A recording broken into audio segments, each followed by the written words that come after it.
Muy buenas a todos, soy Carardilla y en este vídeo voy a explicar, para las personas que están interesados en mis análisis, cómo califico mis videojuegos. Existen 6 calificaciones de la peor a la mejor. La primera sería mierda.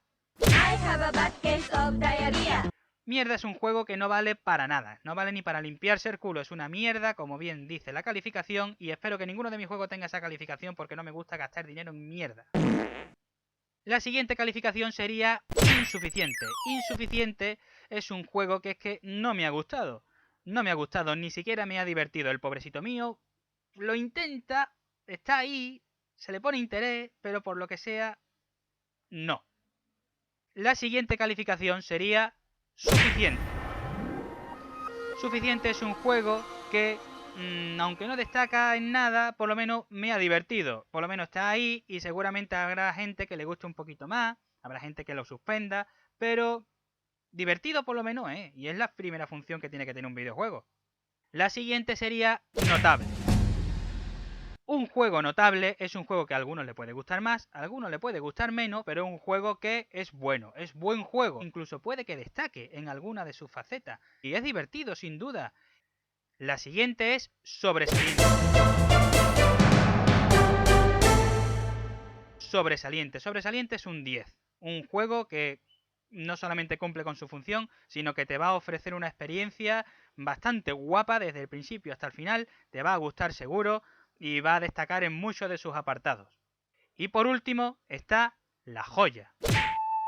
Si existiera un 10, este videojuego tendría un 12. ¿Nunca habéis dicho algo así?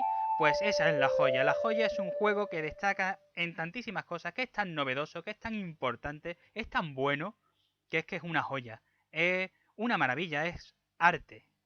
¿Por qué califico mis juegos así?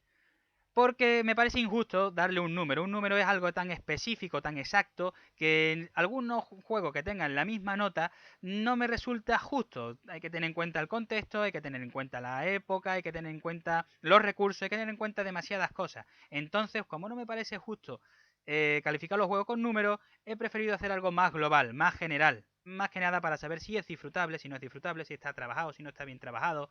Simplemente eso. Y bueno, también está el título de histórico o la medalla de histórico. Se la otorgo a los videojuegos que bien han marcado de alguna forma un antes y un después en la industria. O son referencia de algún género o incluso han creado un género.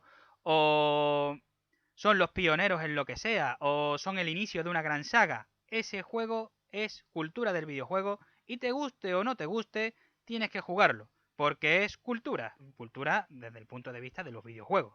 Siempre.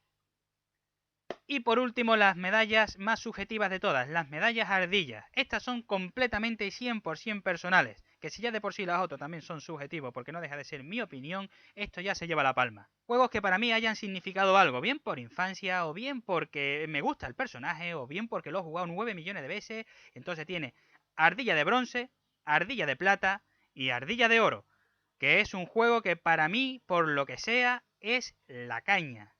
Y aquí terminan mis calificaciones, espero que haya quedado claro y he visto oportuno explicarlo porque es algo muy personal y bueno, si alguien más quiere disfrutar de mis análisis, pues entiendo que es importante explicarlo.